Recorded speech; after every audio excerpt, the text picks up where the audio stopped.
Welcome back. My name is Gabby with Glopez Creations, and I'm here with another video on what I make on my embroidery machine. So today's video is going to be just showing what I did with a sweatshirt for my son. Look how cute that is. He loves it. He picked out the little design, and I just want to say it just came out so cute. My bobbin did run out, and this time I was able to change it without any issues. Did not have any problems with it going back through and stitching. I did have some loose, like I guess the tension on one of my colors wasn't great, so it was like stopping every few, but we fixed that and that worked out.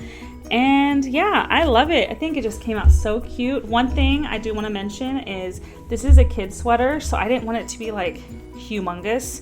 Also, I think for where it is for him, it worked out really well, but in the future, I would definitely probably bring it up an inch. But yeah, how cute is that? What do y'all think? I will link the description box where I got this on Etsy. The designer was so nice. I'll mention that in the video, but he did make a few changes that I wanted. Just like the ghost was tan, so like the same color as the face, he was able to change it to white. And what else did he change? Oh, here there was like a mistake on his mouth, but they were able to change that as well. They were really nice and really fast with it, and I would definitely purchase again from that shop. But stay tuned. I will be showing this sweater in the making. Alright, first things first, let's hoop our stabilizer. I am using cutaway stabilizer because this is a sweatshirt. I wanted to be able to cut it away, and this was actually sent by the manufacturer of my embroidery machine to try out, so it's actually been working really well so far. I went ahead and did that, as well as found my center, and I'm using chalk that I use for sewing, so it'll wash away once it's in the wash. I put wherever I thought would be the best place for my design, and then I'm using the hooping station. I found obviously that that's too high, so I'm bringing it down.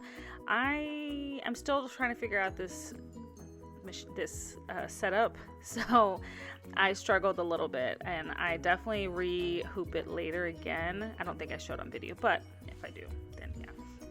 But I think just this hoop is just very big, and I didn't have a magnetic hoop that was going to fit this sweater, so I just made it work.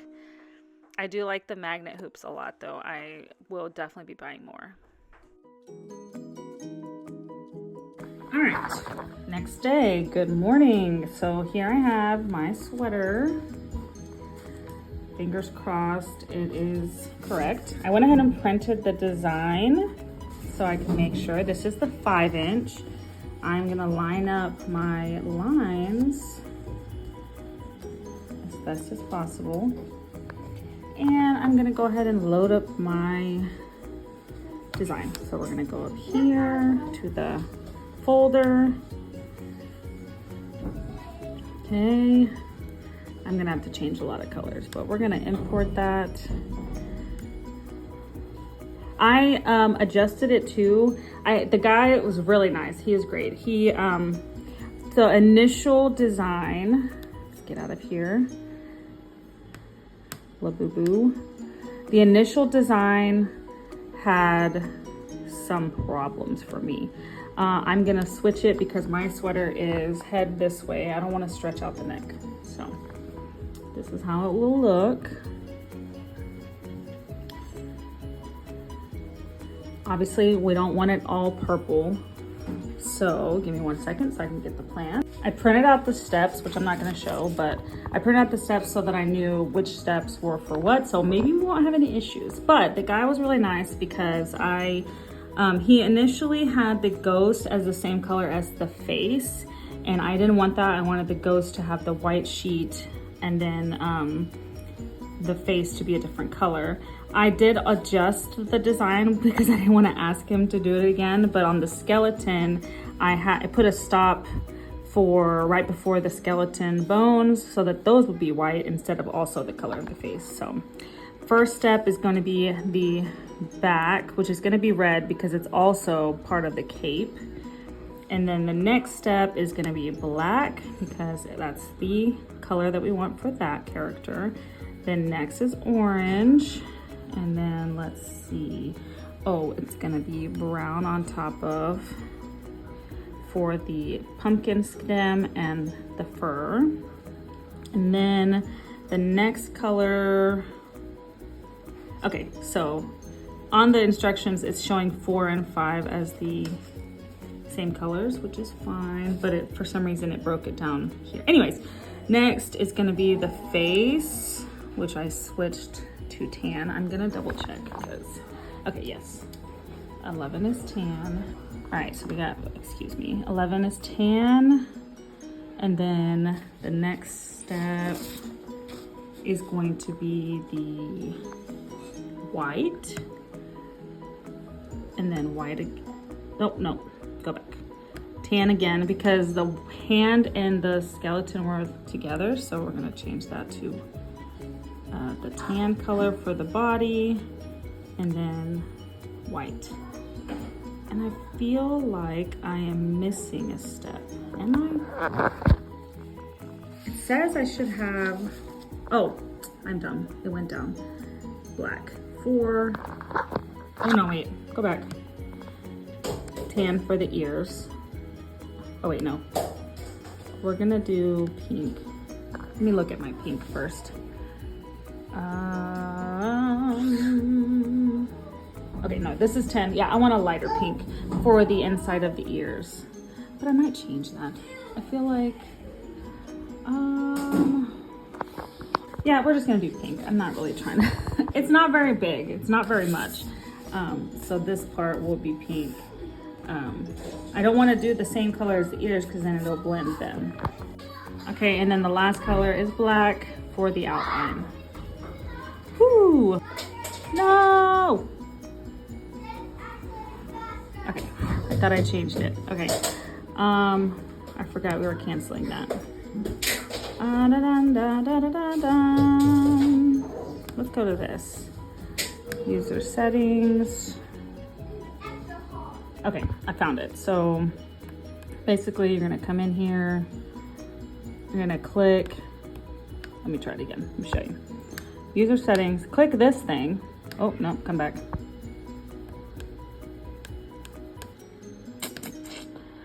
Okay, I figured it out. Come back, come through here, more settings. If you don't know the password to your thing, you need to ask. I found it in the Facebook group for this machine, but it says jump stitch numbers to the trim. If I jump more than 5, it's going to trim it. So what if I do more than, let's say 2. I'm sorry, I'm not trying to trim every single thing. So there we go. Yeah, because look at that. Oh my gosh. All right. Now, next step is to confirm. Sorry. I'm gonna let it load first. Confirm. It's gonna load the design in. And here we are. I am going to tape this real quick so it doesn't move and I make sure that we're in this zone. All right, here we go. Put a piece of tape. Let us, go back. Let me make sure. Okay, I'm in the right hoop. I'm in the center. Obviously I'm not in the center here because this is where my bobbin case is over here. So we are going to frame. Obviously that's wrong. I gotta remember how I did this. Hold on one second. I think I remember that if I exit here, it's starting in with the middle stitch. How did I do this? So we're gonna continue. We're gonna auto. I realize this is auto and manual. Let's see. I wanna start,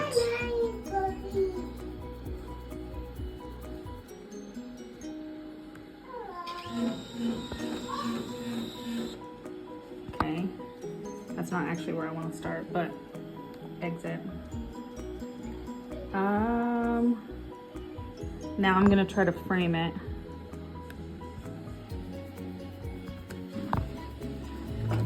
Like framing it with the one. Can I like, moving the design to the center.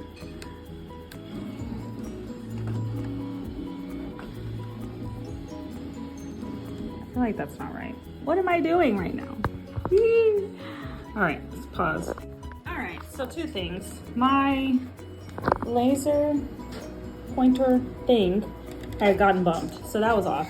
This was still obviously off because it was like way over here. Obviously my pinhole is right about here. It's not too far off from my line. So that line thing is on me because of me being human and drawing it, so that's fine. I also clicked this thing and said it was gonna recover the frame position, and that's how it moved. It moved and fixed where it was in the center. So yes, so that's good for me. Okay, now I'm gonna kind of move the design sideways to kind of line up with this. Obviously it's a little bit off only because I did have to stretch the sweater a little bit, so that's what I'm gonna tell myself. Let's see, I'm gonna do it slowly because I'm gonna have to check. I'm going the wrong way. I know the hole is right here. So now we're up. To check, I have it lined up, I think, with 7, 6. Now we're gonna go down. I went the wrong way again, obviously. Here we are. So this is basically the hole. Also make sure like your sweater is not underneath. I would hate to stitch it to itself, which I've done before, not with this machine, but with my previous one. So let me get a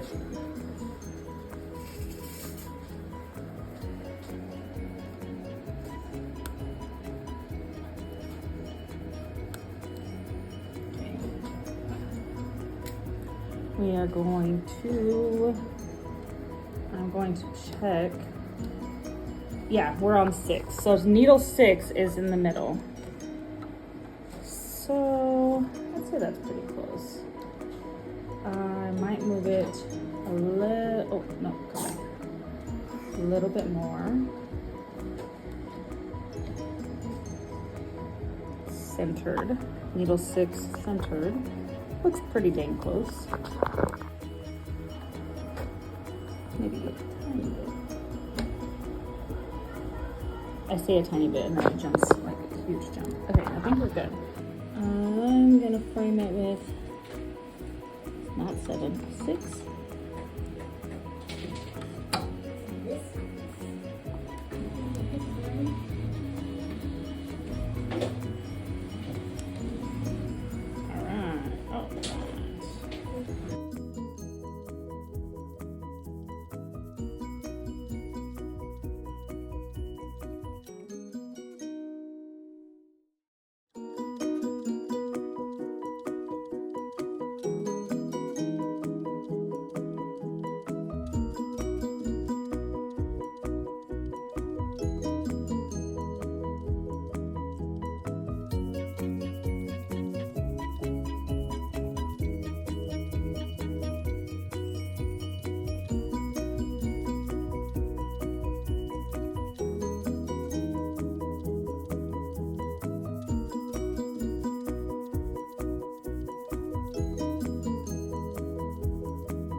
now that that's done, the next step is to cut away the stabilizer on the back as well as add tender touch.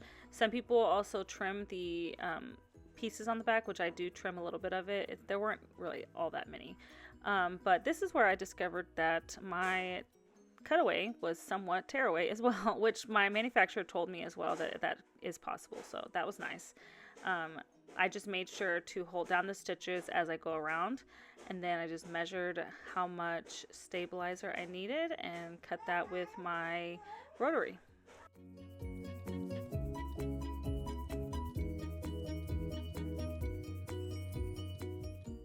I had my heat press heating up, and then the first thing I do is, of course, make sure there's nothing under there. Cut away some of the stitches, and then I will go ahead and press my sweater for a few seconds to get out any moisture that might be in the sweater, and then I'll add my tender touch.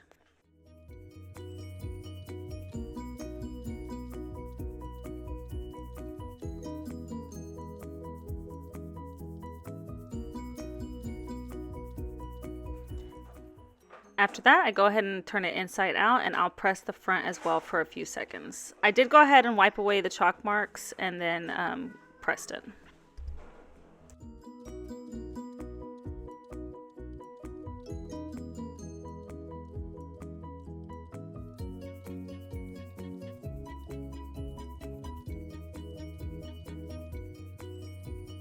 I hope y'all liked watching the video. Please make sure you like, subscribe, and put on the notification bell so you can see what else I've got in store. I think the next item I want to make is a puffy sweatshirt. I'm still designing it, but I also really want to get into digitizing, so I might be showing off my screen to, see what I can do and what I can learn, and hopefully digitize my first logo, my own logo. So stay tuned.